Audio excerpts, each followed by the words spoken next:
Now we are ready to start. Speaker A. Hi, what's your favourite book? A book that you love because it inspires you or has changed your life.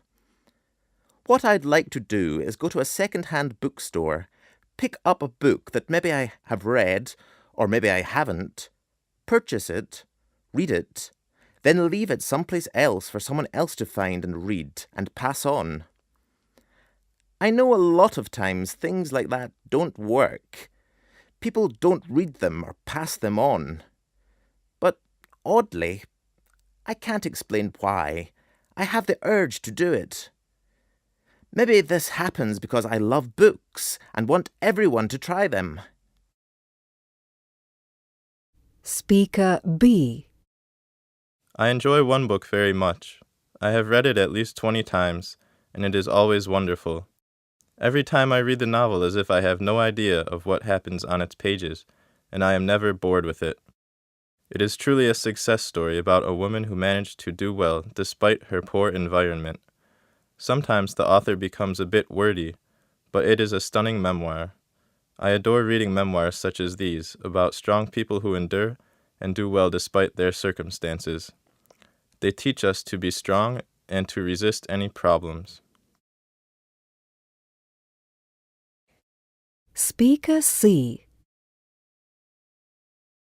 I've been reading Bleak House for some time now, over a month I'd estimate, and probably closer to 6 weeks.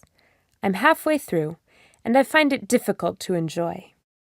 Dickens's convoluted way of getting to the point seems little mollified by the beautiful language, and although the dialogue is thoroughly enjoyable, I can't help but want to explore other books. This is my first time reading Dickens, but I remember feeling this way to a much lesser extent with some other books, which didn't have the lure of language to keep me interested. Speaker D.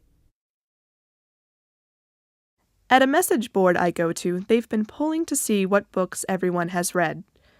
The participants are mostly 18 to 22-year-old guys who play video games and like reading, so the whole thing is slanted towards high school curriculum stuff and sci-fi fantasy.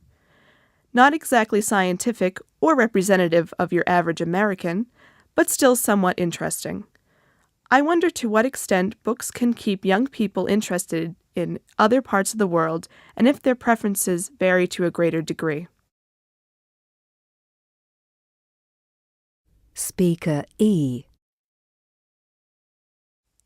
I'm going to make a trip to the used bookstore to get rid of some books I have and probably pick some books up at the same time. The problem is, I'm awful at trying to figure out what books to get rid of. I have many books that I've read and probably won't reread, but I have a hard time getting rid of them because the majority of them are hardback and they cost a lot. The worst ones are books that I haven't finished but promised to get back to, and I think I never will. I'm good at convincing myself to keep books at home.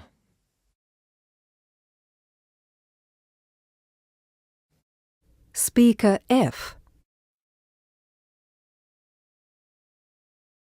This might seem a little weird and hard for me to explain, but bear with me. I was checking out movies and books with philosophical concepts, and I came across a list with existentialist concepts. I realized that I've seen or read, and enjoyed, most of the stuff on the list.